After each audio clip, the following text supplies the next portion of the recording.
Ini adalah kisah nyata saya di bulan Ramadan tahun 2008. Kami berada di Palembang bersama mitra saya, seorang pengusaha hiburan, Helmi Yahya. Kami sedang melakukan perjalanan untuk bertemu dengan maestro pujaan kami untuk sebuah pekerjaan idealis, membuat film berbasis lagu-lagu beliau. Kami akan bertemu dengan pencipta lagu anak legendaris, A.T. Mahmud. Dalam perjalanan, di kendaraan terdengar bunyi telepon yang langsung diangkat oleh Mas Helmi. Dengan speaker mode-nya dia on-kan. "Bos, kita belum dapat talent nih buat acara naik haji gratis." Suara di seberang telepon terdengar galau. "Kok bisa?" Mas Helmi berkata dengan nada tinggi. "Sudah 3 hari syuting kok nggak ketemu?" Lanjut Mas Helmi berkata. Setelah itu dia diam mendengarkan argumen dari timnya yang panjang. Wajahnya memerah, bibirnya merapat, dan jari tangannya diletakkan di dekat bibirnya. Itu kebiasaan dia kalau panik. Untung lagi di Palembang. Saya nggak tahu kalau ada anak Triwarsana di sini. "Kita ke tempat syuting dulu yuk." Demikian sebuah kata terucap dari mulutnya, dan setelah itu dia diam. Setiba di lokasi, yaitu sebuah rumah yang disewa sebagai tempat menyembunyikan hidden kamera yang dipakai untuk merekam dan menguji kelayakan seorang talent untuk berangkat dihajikan gratis sesuai dengan tema acara tersebut. Mas Helmi memiliki standar yang sangat ketat. Seseorang tersebut bukan layak dihajikan gratis, bukan karena direkomendasikan oleh orang lain, tapi harus lulus tes. Ini memang memakan biaya,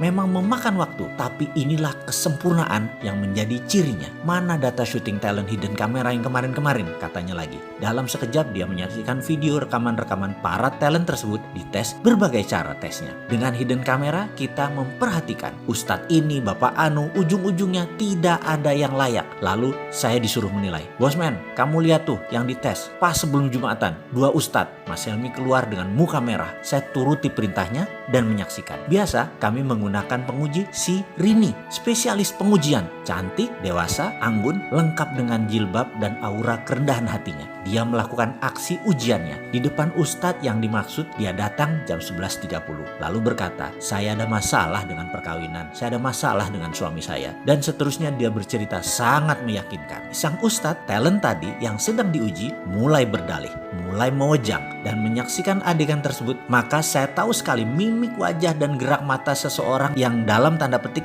berminat. Darah saya langsung naik. Kok begini sih ini Ustadz? Ini orang terpandang di daerahnya yang direkomendasikan banyak orang. Menggeser duduknya dekat-dekat si Rini. Hidden kamera menangkap seluruh adegan dengan jelas. Dan yang mengherankan, dia abaikan sholat Jumat.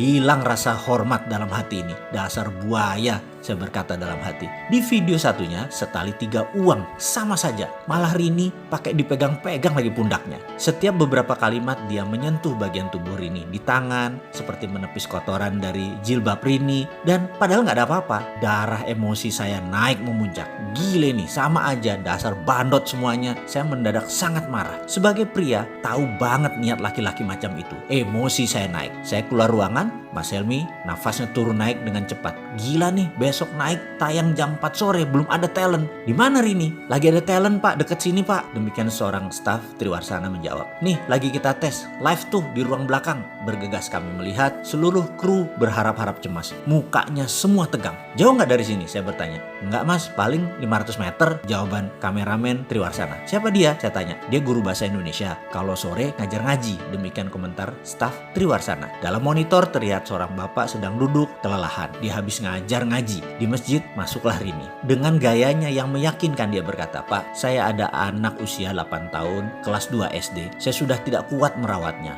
Dipotongnya kalimat tadi ditambah dengan emosi. "Nakal banget Pak dia. Saya mau buang aja. Saya mau kasih bapak aja. Saya udah gak tahan ngurus anak itu." Si Rini menyelesaikan kalimat dengan muka memerah dan membetulkan jilbab sehingga lekuk tubuhnya sengaja yang berbentuk seksi tersebut terlihat. Sang bapak membuang muka. Kemudian dia menundukkan sambil menjawab, "Aku terima." "Maksud Bapak?" kata si Rini lagi. "Ya, sini anak itu, aku rawat dia. Ini pasti kehendak Allah. Aku ikhlas." Dia menjawab sambil menundukkan wajahnya. Muka Rini terlihat gugup.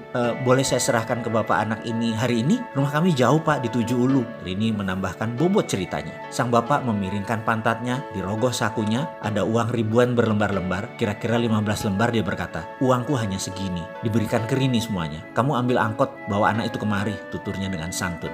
Setiap adegan ini kami menyaksikan dengan tegang. Bahkan penduduk sekitar mulai menggerombol di tempat kami. Sesak udara ruang monitor tersebut. "Ayo kita ke sana, full kamera," kata Mas Helmi memecahkan ketegangan. Bergegas kami berangkat. Penduduk sekitar mengikuti gerak kru sebanyak 15 orang. 3 kamera, 2 sound boom sangat menarik perhatian warga kampung sekitar. Setibanya kami di lokasi, kamera langsung keluar dari segala penjuru. Sang bapak terkejut, wajahnya bingung. Kemudian Mas Helmi Yahya muncul dengan mengatakan, "Alhamdulillah, bapak dapat hadiah naik haji gratis." Sang bapak terkejut bukan main. Wajahnya bergetar, giginya bergemerutuk, tak bisa berkata-kata, bersujud di sajadah berkali-kali. Dan selang beberapa menit hadir penduduk sekitaran, kira-kira 500-an warga kampung sekitaran, dan tanpa komando mengumandangkan kata-kata, "Labaik Allahumma labaik." 500-an orang lebih meneriakkan kata-kata tersebut berulang-ulang. Bergetar kami semua. Air mata saya turun tanpa sebab. Saya bertanya pada seorang ibu yang berdiri sambil menangis. "Siapa dia, Bu?" tanya saya. "Oh,